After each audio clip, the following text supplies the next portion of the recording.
from your grave.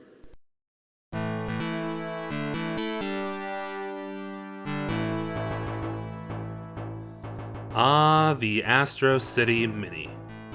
I know, I'm pretty late on this one, but considering I mentioned the Astro City Mini in my mini console video, I felt it only fair to give this one the go-ahead. The Astro City Mini was made to commemorate Sega's 60th anniversary last year, and for the occasion Sega produced both this and the Game Gear Mini. And considering they made the awkward choice to split the Game Gear Mini's game selection across different colors of the Mini, I opted to only grabbing the Astro City. Currently, this Mini is only available in Japan, but it's easy to import and it's very import friendly.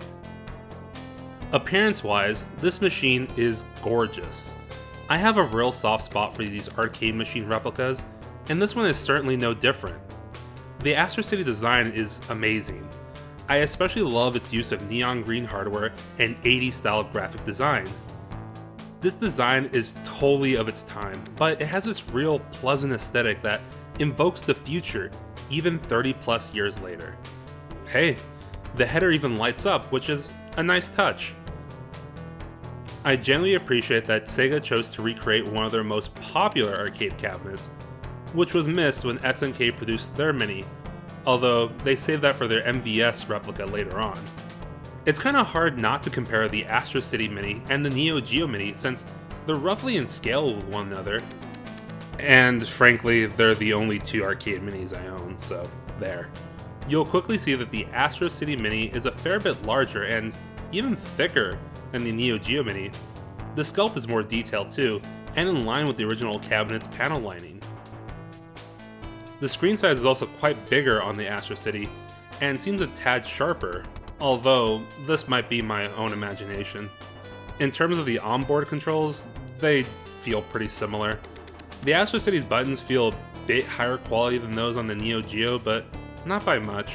Another plus of the Astro City is that it doesn't use mini HDMI, like the Neo Geo, so you could just slap in whichever HDMI cable you have lying around. I definitely don't want to rag too hard on the Neo Geo Mini. After all, the Astro City Mini is a newer product, and it's sold at a slightly higher price than the Neo Geo was released at. Power up! In terms of the controllers, the Astro City has two options outside of the onboard one, a pad and a stick. I only have the pad, so that's what I'll focus on, and it feels okay. It's a retro style pad with small grips to rest your fingers on. The build quality is alright. The pad and buttons feel solid enough with decent response time and give. The controller overall is pretty light, but the plastic is solid enough that it doesn't feel like a cheap toy.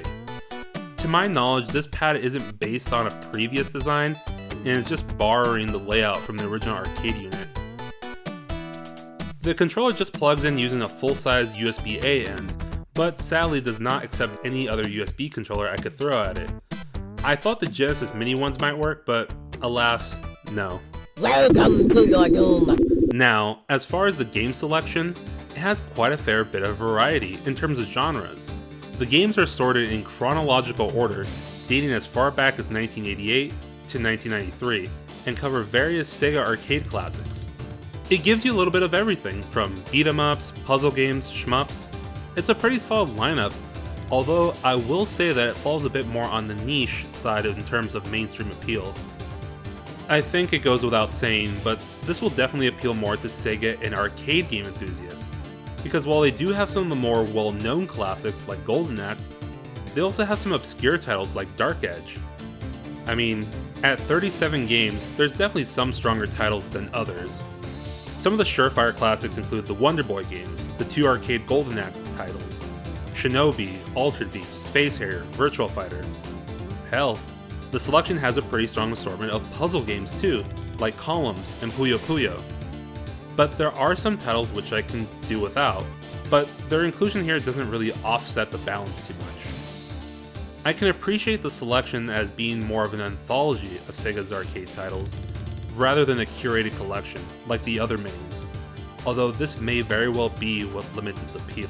I'll admit, prior to owning this mini, I probably only played about half of the original titles, and for many of those, I was more familiar with the Genesis ports than the arcade originals. With that said, I nonetheless enjoyed getting this as a pickup, to not only revisit the games I do know, but to try some other games I may have missed. Plus, it's presented in a pretty solid UI, which looks to be based on the Genesis Minis. Now, is it worth it? Something that I do want to touch on is the pricing. Currently, the Astro City Mini retails for about $120 to $130, not accounting for tax or international shipping, and the pad is about $30. The arcade stick is about $150, give or take. Is it worth it? Well, if you're an enthusiast for all things Sega and old school arcade games, then I think it's a fun novelty system. While the emulation isn't perfect and the price point is a tad higher for a Mini, I think it's a great addition to any classic collector's stash. The amount of super popular titles isn't as high, but I think if you're open to it, you might find some new discoveries. In the end, I can only really recommend this to Sega arcade fans, because of the higher price point and the more niche selection of game titles outside of the big hits. After all, if you're only a fan of a few select titles, you might be better off getting a different compilation, or getting it digital on one of the various game platforms. But if the package in total interests you, then I say go for it.